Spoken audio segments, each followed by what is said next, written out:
ताज्या घडामोडी पाहिजेत तर मग C24 या आपल्या YouTube चॅनलला लाईक करा, शेअर करा, सबस्क्राइब करा आणि बेल आयकॉनवरती क्लिक करायला विसरू नका। मोरवाडी नवीन नाशिक येथील दत्त मंदिर परिसरामध्ये रविवारी 22 फेब्रुवारी रोजी सकाळी 10 वाजता नवनिर्वाचित नगरसेवकांचा भव्य सत्कार समारंभ उत्साहात पार पडला। एक ध्येय मित्रमंडळ संचलित मोरवाडी व्यायामशाळा आणि समस्त मोरवाडी ग्रामस्थ मंडळाच्या वतीनं या कार्यक्रमाचं आयोजन करण्यात आलं होतं।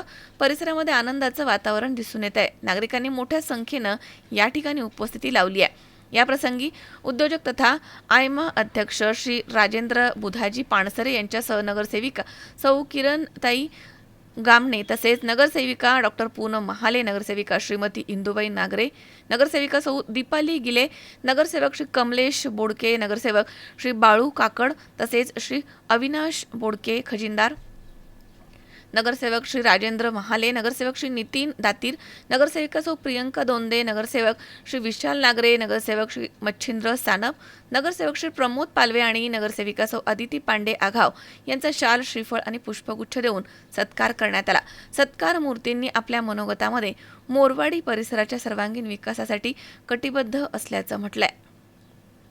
नागरिकांच्या मूलभूत सुविधा, स्वच्छता, दर्जेदार रस्ते, नियमित पाणी पुरवठा तसेच सामाजिक शैक्षणिक उपक्रमांना प्राधान्य देणार असल्याची ग्वाही त्यांनी दिली। नागरिकांनी देखील विकास कामांसाठी सहकार्य करण्याचा विश्वास व्यक्त केला। या कार्यक्रमाच्या निमित्तानं मोरवाडी गावामधील अंतर्गत रस्त्यांच्या कामाचं भूमिपूजन नवनिर्वाचित नगरसेवकांच्या हस्ते करण्यात आलं।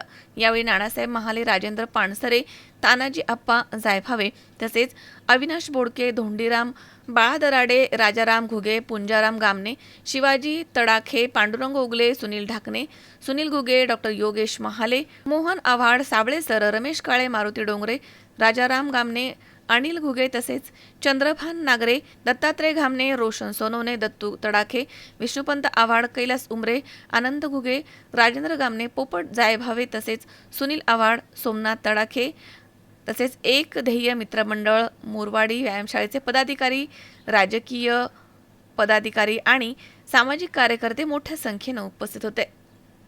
यावेळी सूत्रसंचालन आणि आभार प्रदर्शन आयोजकांच्या वतीनं करण्यात आलं।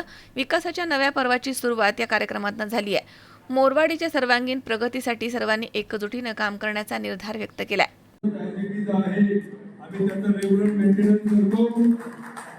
आणि या व्यायामशाळेच्या माध्यमातून अनेक तरुणांना रोजगार देण्याचं काम केलेले, ज्यांनी कोणी स्वतःची व्यायामशाळा उभी केली असेल, कोणी इतर खाजगी व्यायामशाळेमध्ये कोच म्हणून त्या ठिकाणी काम केले असेल, जी मोरवाडी व्यायामशाळा आहे।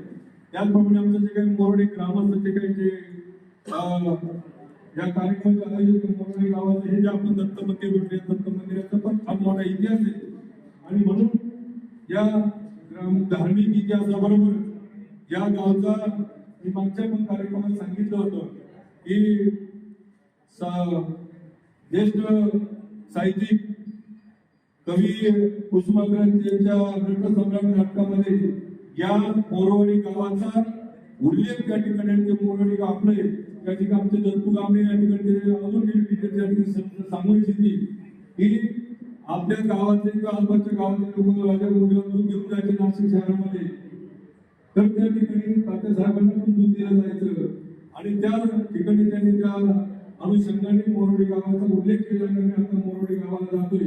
आणि म्हणून असं आमचा एक मोरवाडी गावाला एक साहित्यिक सुद्धा इतिहास, धार्मिक क्षेत्राचा पण इतिहास असलेले गाव आहे। आणि म्हणून जे काही या शहरामध्ये जे काही शहरात घडलेल्या घटनेचा एक साक्षीदार म्हणून त्या जे काही नव्या निवडून आलेले नगरसेवक असेल, विविध क्षेत्रात जे काही मान्यवर यांचा सत्कार करणे ही आपली प्राथमिक जबाबदारी, या अनुषंगाने हा कार्यक्रमाचे या ठिकाणी आयोजन केलेले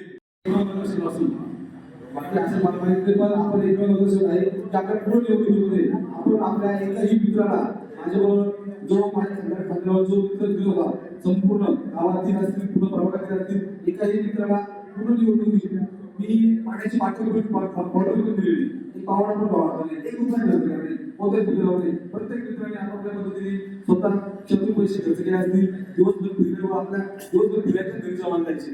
प्रत्येक उमेदवाराकडे पार्ट्या चालू होत्या, खर्च चालू होता, पण आपण एकटे उमेदवार होतो की आपल्याकडे आपण एकही पोरावर एकही मित्रावर एक रुपया खर्च केला नाही। त्यामुळे तुमचं काम संपलंय। तुम्ही जे कष्ट केले, जे आम्हाला जीव लावला, प्रेम केलं की तुमची जबाबदारी संपली, आता आम्ही निवडून आलो तर आमची जबाबदारी, आम्ही आता गावासाठी काहीतरी दिलं पाहिजे त्या भावनेतून आता एक कार्यक्रम सुरू व्हायच्या अगोदर मी आपले खासदार राजाभाऊ वाजे यांना फोन केला, त्यांना सांगितलं की असं गावाचा कार्यक्रम चालू आहे, सगळे नगरसेवक जमले, त्यांना जाणीव करून दिली, त्यांना सांगितलं की तुमच्यावर आमच्या गावाचं खूप प्रेम आहे. त्यानंतर मग त्यांना सांगितलं की आमच्या गावात दत्त मंदिर आणि मारुती मंदिर आहे, या दोन्ही मंदिरामध्ये लाईट बिल खूप येत होते. लाईट बिल आपल्या मंदिराचे ट्रस्टी जे आहे बाबा जे आहे ते लाईट बिल बरोबर ना. तर मी गावाच्या वतीने राजाभाऊ वाजे यांना विनंती केली की आपल्याला मोरडे गावाला दत्त मंदिर या दोन्ही मंदिरावर आणि स्वामी समर्थ केंद्र या ठिकाणी सोलरवरती, जेणेकरून सोलर जर बसवलं तर आपल्याला वीज मोफत येईल, आपल्या मंदिराला लाईट बिल भरावं. तर राजाभाऊंनी ही गोष्ट मान्य केली. वेगवेगळ्या हेडच्या माध्यमामधून कसा आणता येईल. आणि आता तुम्ही सुद्धा सगळे चांगले आहात, अनुभवी आहात, जुने नवे आहेत, जुने जे आहेत त्यांनी नव्यांना मार्गदर्शन करायचं आहे, परंतु आपल्या भागाचा विकास आपण त्या ठिकाणी साधायचा आहे. जसं आपल्या गावाने आपलं गाव पण जपलं तसं सुद्धा तुम्ही काम करत असताना आपल्या मुलाला त्या ठिकाणी विसरायचं नसतं. म्हणून यापुढे जी काही कामं आहेत, आता निधी तुम्हाला जास्तीत जास्त फक्त सिंहस्थाच्या निमित्तच मिळेल, महानगरपालिकेकडे पगार करायला पैसे द्या अशी परिस्थिती आहे. तुमचा भरभरीला सुद्धा व्हायला नको, त्याच्याकरता पहिल्याच टप्प्यात जास्तीत जास्त निधी या ठिकाणी ओढला पाहिजे आणि विकासाची कामं, कारण लोकांच्या अपेक्षा तुमच्याकडनं खूप आहे. आपण जेव्हा फिरलो प्रत्येक पक्षाचे असतील, जेव्हा वेगवेगळ्या भागामध्ये आपण गेलो तर लोक कुठं रस्त्याकडे दाखवायचे, ड्रेनेजकडे दाखवायचे, दिव्यांकडे दाखवायचे, अशा अनेक प्रश्न लोक सुद्धा खूप चिकित्सक नागरिक झालेले आहेत. त्याच्यामुळं त्यांच्याकरता आपल्याला काम करायचंय, आपल्या पक्षाकरता करायचे, आपल्या गावाकरता करायचे. त्याच्यामुळे सजगतेने या गोष्टी तुम्ही त्या ठिकाणी केल्या पाहिजे. किरण आहेर, सी 24 तास, नाशिक.